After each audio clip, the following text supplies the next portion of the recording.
La société d'aujourd'hui est composée d'une kyrielle d'institutions. Partant des institutions politiques, institutions juridiques, institutions religieuses, jusqu'aux institutions de classe sociale, de tradition et de profession. Il est clair de l'influence profonde que ces institutions traditionnalistes ont eue sur l'élaboration de nos compréhensions et perspectives. Pourtant, de toutes les institutions sociales dans lesquelles nous sommes nés, dirigées par et conditionnées pour, il semble n'y avoir aucun autre système pris pour acquis et incompris tel que le système monétaire. Prenant presque des proportions religieuses, l'institution monétaire établie existe comme une des formes les plus indiscutables de foi qui soit. Comment l'argent est créé, les politiques par lesquelles elle est gouvernée et comment il affecte réellement la société ne semblent pas intéresser la grande majorité de la population.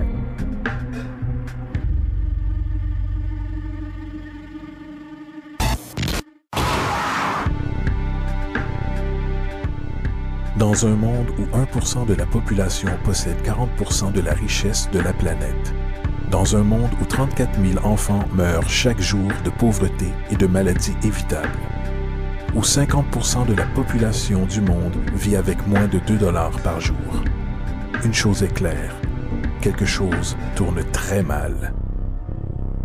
Et que nous en sommes conscients ou non, le moteur de toutes nos institutions établies et de la société elle-même est l'argent. Donc, comprendre cette institution de politique monétaire est essentiel pour comprendre pourquoi nos vies sont telles qu'elles sont. Malheureusement, l'économie est souvent perçue avec confusion et ennui. Les flux ininterrompus du jargon financier secondé de mathématiques dissuadent rapidement les gens de tenter de la comprendre.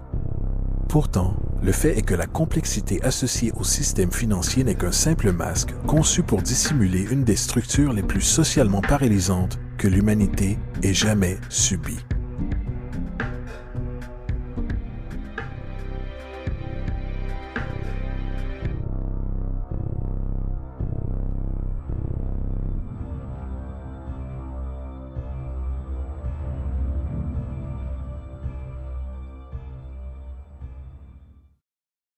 Il y a quelques années, la Banque centrale des États-Unis, la Réserve fédérale, a produit un document intitulé Modern Money Mechanics.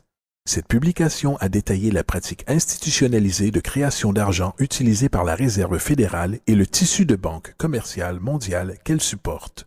Sur la page de garde, le document déclare son objectif. Le but de ce livret est de décrire le processus fondamental de création d'argent dans un système bancaire de réserve fractionnaire. Il procède alors à la description de ce processus de réserve fractionnaire par l'intermédiaire de différentes terminologies bancaires. Une traduction qui donne quelque chose comme suit. Le gouvernement des États-Unis décide qu'il a besoin d'argent, donc il appelle la Réserve fédérale et demande, disons, 10 milliards de dollars.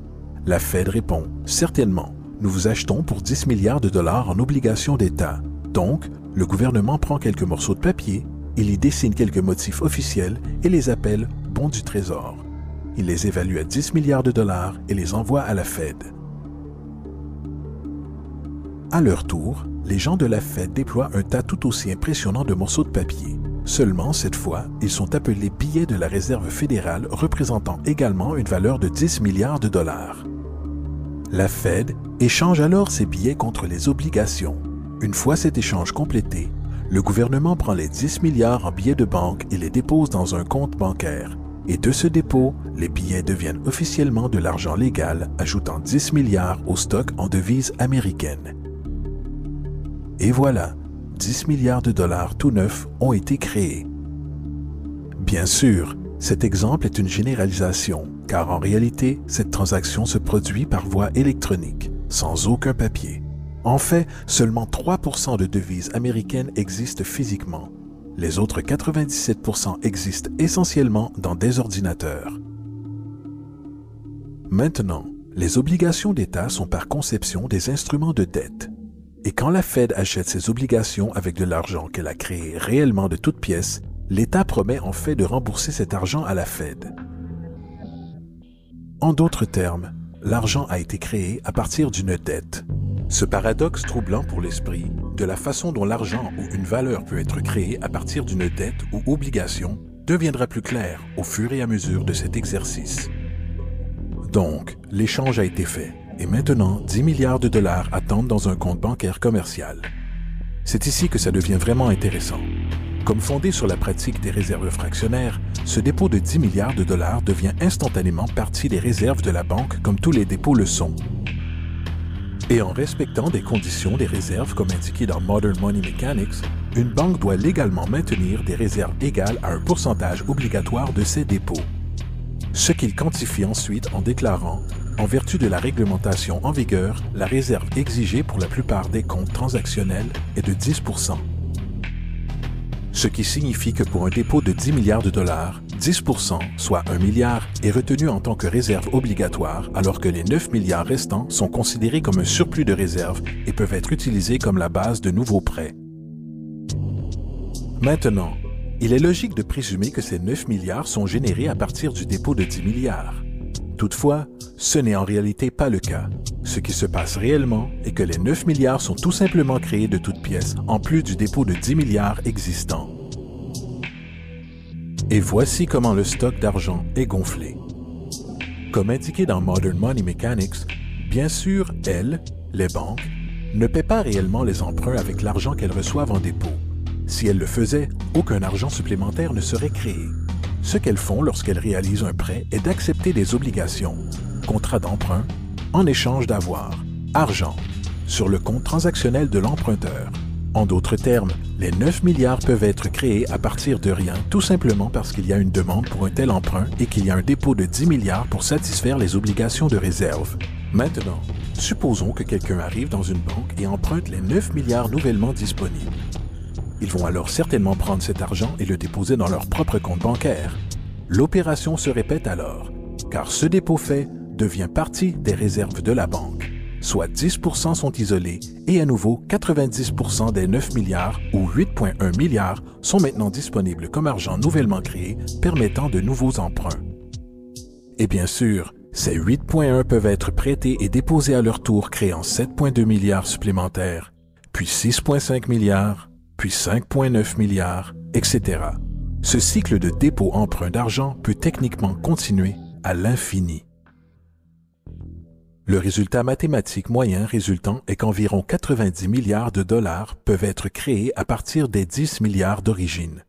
En d'autres termes, pour chaque dépôt fait dans le système bancaire, environ 9 fois le montant peut être créé de toutes pièces. Money jitters. Ask the obliging Bank of America for a jar of soothing instant money, M-O-N-E-Y, in the form of a convenient personal loan.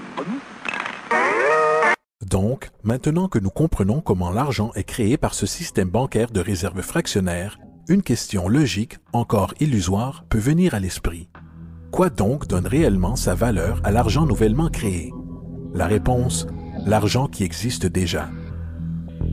Le nouvel argent vole essentiellement sa valeur en stock existant. Comme le stock total est accru sans se soucier de la valeur en biens et services, et comme le stock et la demande définissent l'équilibre, les prix augmentent diminuant le pouvoir d'achat de chaque dollar. Ceci est généralement dénommé inflation. Et l'inflation est essentiellement une taxe cachée sur les citoyens. What is the advice that you generally get? And that is inflate the currency. They don't say debase the currency. They don't say devalue the currency. They don't say cheat the people who are saved. They say lower the interest rates. The real deception is when we distort the value of money, when we create money out of thin air. We have no savings, and yet there's so-called capital. So my question boils down to this. How in the world can we expect to solve the problems of inflation, that is, the increase in the supply of money, with more inflation? Bien sûr, ce n'est pas possible. Le système de réserve fractionnaire de l'expansion monétaire est fondamentalement inflationniste, car le fait de dilater la provision d'argent sans avoir une croissance proportionnelle des biens et des services dans l'économie dévaluera toujours une monnaie.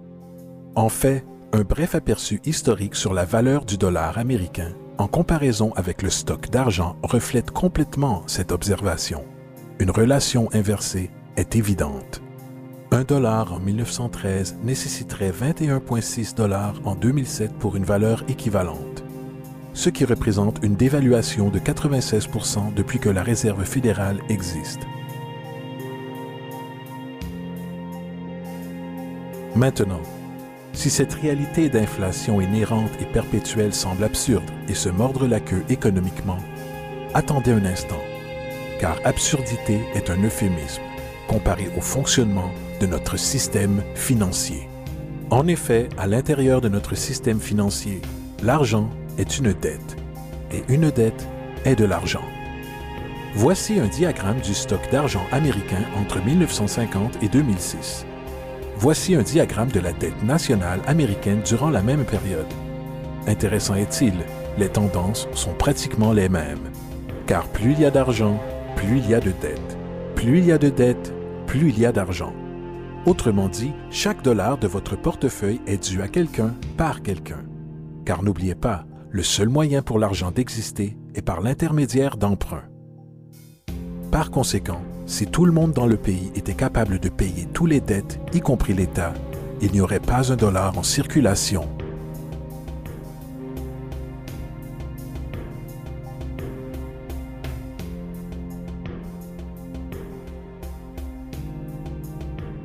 En fait, la dernière fois dans l'histoire américaine que la dette nationale fut réglée a été en 1835, après que le président Andrew Jackson ait fermé la banque centrale qui a précédé la Réserve fédérale.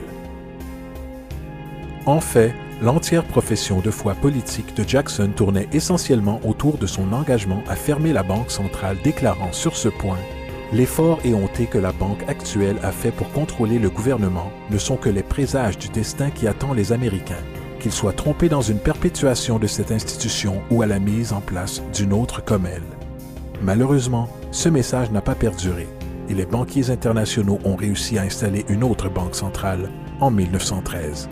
La Réserve fédérale. Et aussi longtemps que cette institution existe, une dette perpétuelle est garantie. Maintenant, jusqu'ici, nous avons discuté du fait que l'argent est créé de toutes pièces au travers de prêts. Ces prêts sur des réserves bancaires et ces réserves sont dérivées de dépôts. Et au travers de ce système de réserves fractionnaires, chaque dépôt peut créer 9 fois sa valeur d'origine, après quoi la dévaluation du stock d'argent existant hausse les prix dans la société. Et comme cet argent est créé au travers de dettes et circule aléatoirement dans le commerce, les gens deviennent détachés de leurs dettes d'origine et un déséquilibre existe lorsque les gens sont forcés à rivaliser pour du travail afin d'extraire suffisamment d'argent du stock monétaire pour subvenir à leurs besoins. Aussi dysfonctionnel et arriéré que tout ceci peut paraître, il y a encore une chose que nous avons omis de cette équation. Et c'est cet élément de la structure qui révèle la frauduleuse nature du système lui-même. L'application d'intérêts. Quand l'État emprunte de l'argent à la Fed ou qu'une personne emprunte de l'argent à une banque, il doit presque toujours rembourser avec des intérêts bruts. En d'autres termes, presque chaque dollar qui existe doit au final retourner dans une banque avec les intérêts payés également. Mais si tout l'argent est emprunté à la banque centrale et est gonflé par les banques commerciales au travers de prêts, seulement ce qui est dénommé comme le principal est créé depuis le stock d'argent. Alors maintenant, où est l'argent permettant de couvrir tous les intérêts dus? Nulle part. Il n'existe pas. Les ramifications de cette disposition sont renversantes, car le montant d'argent dû aux banques excédera toujours le montant d'argent disponible en circulation. C'est pourquoi l'inflation est constante dans l'économie, car de l'argent frais est toujours nécessaire pour aider à couvrir le déficit perpétuel intégré au système causé par le besoin de payer les intérêts. Ce qui signifie aussi que mathématiquement, les défaillances et la banqueroute sont littéralement incorporées au système et qu'il y aura toujours des laissés pour compte de la société qui n'auront que des miettes. Une analogie serait le jeu de la chaise musicale. Au moment où la musique s'arrête, quelqu'un est mis de côté. Et c'est tout le problème. Il transfère invariablement les véritables biens de l'individu vers les banques, car si vous n'êtes pas en mesure de payer votre hypothèque, ils prendront votre propriété. C'est particulièrement rageant quand vous réalisez que non seulement ce défaut est inévitable dû aux pratiques de réserve fractionnaire, mais aussi par le fait que l'argent que la banque vous a prêté n'existe pas légalement en premier lieu. En 1969, un cas à la Cour d'affaires du Minnesota a impliqué un homme nommé Jérôme Daly, qui recusait la saisie de sa maison par la banque qui lui avait fait le prêt pour l'acheter. Son argument était que le contrat d'hypothèque exigeait que les deux parties, lui et la banque, aient chacun établi une forme légitime de propriété pour l'échange. Dans le jargon légal, ceci est appelé contrepartie.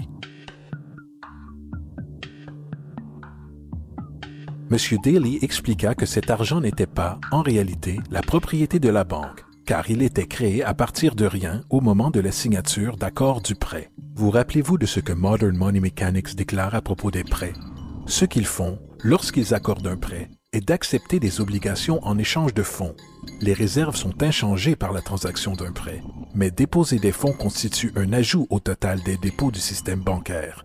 En d'autres termes, l'argent ne provient pas de leur actif existant. La banque invente simplement, ne mettant en jeu rien du tout, hormis son obligation théorique sur papier. Alors que le jugement du litige progressait, M. Morgan, le président de la banque, déposa son témoignage et dans le mémorandum personnel du juge, il rappela que le plaignant, le président de la banque, admit qu'avec la participation de la Réserve fédérale a créé de l'argent ou des avoirs sur ses livres comptables. L'argent et les avoirs ont vu le jour lorsqu'ils les ont créés. M. Morgan admit qu'aucune loi des États-Unis n'existe lui donnant le droit de le faire. Une contrepartie légitime doit exister et être remise pour entretenir l'obligation. Le jury n'a pas trouvé de contrepartie légitime et approuve. Il ajouta aussi, poétiquement, « Seul Dieu peut créer quelque chose de valeur à partir de rien. » Et sur cette révélation, la Cour rejeta la demande de saisie de la banque, et Daly garda sa maison. Les implications de la décision de cette Cour sont immenses, car à chaque fois que vous empruntez de l'argent à une banque, que ce soit pour une hypothèque ou une facture par carte de crédit, l'argent que l'on vous donne n'est pas seulement contrefait, il est illégitime comme forme de contrepartie et par conséquent annule le contrat de remboursement, car la banque n'a jamais été en possession de cet argent. Malheureusement, de telles jurisprudences sont supprimées et ignorées, et le jeu du transfert perpétuel de biens et de la dette perpétuelle continue. Ce qui nous amène à l'ultime question. Pourquoi? Pendant la guerre civile américaine, le président Lincoln contourna les prêts à fort taux d'intérêt offerts par les banques européennes et décida de suivre ce que les pères fondateurs préconisaient, qui était de créer une monnaie indépendante et intrinsèquement sans dette. Elle a été appelée la Greenback. Peu après que cette mesure fut prise, un document interne circula entre différents intérêts banquiers anglais et américains, déclarant « L'esclavage n'est autre que la possession du travail et porte avec lui le soin des travailleurs, alors que le plan européen est que le capital doit contrôler le travail en contrôlant les salaires, ce qui peut être fait en contrôlant l'argent. Il n'est pas bon d'autoriser la Greenback, car nous ne pouvons la contrôler. » La politique de réserve fractionnaire perpétrée par la Réserve fédérale qui s'est répandue en pratique dans la grande majorité des banques dans le monde est en réalité un système d'esclavage moderne. Pensez-y. L'argent est créé à partir de dettes. Que font les gens lorsqu'ils sont débiteurs? Ils se proposent à l'embauche pour rembourser. Mais si l'argent ne peut être créé qu'à partir d'emprunts, comment la société peut être délivrée des dettes? Elle ne peut pas. Et c'est l'objectif. Et c'est la peur de perdre ses avoirs, secondée par la lutte pour garder le dessus, avec une dette perpétuelle et l'inflation inhérente au système, aggravée d'une pénurie incontournable dans la provision d'argent même, créée par des intérêts qui ne pourront jamais être remboursés, qui garde l'esclave salarié dans ce chemin. Courant sur une roue de hamster, avec des millions d'autres, en effet propulsant un empire qui ne bénéficie réellement qu'à une élite au sommet de la pyramide. Car, à la fin de la journée, pour qui travaillez-vous réellement? Les banques. L'argent est créé dans une banque et inévitablement finit dans une banque. Ce sont les véritables maîtres, accompagnés des corporations et des gouvernements qu'ils supportent. L'esclavage physique oblige à nourrir et loger les gens. L'esclavage économique oblige les gens à se nourrir et se loger eux-mêmes. C'est l'une des arnaques les plus ingénieuses de manipulation sociale jamais créées, et à la base, c'est une guerre invisible contre la population. La dette est une arme utilisée pour conquérir et asservir des sociétés, et les intérêts sont ses munitions principales. Et comme la majorité vit ignorante de cette réalité, les banques, en association avec les gouvernements et les corporations, continuent à perfectionner et étendre leurs tactiques de guerre économique, générant de nouvelles bases, telles que la Banque mondiale et le Fonds monétaire international, tout en inventant un nouveau type de soldat, la naissance de l'assassin économique.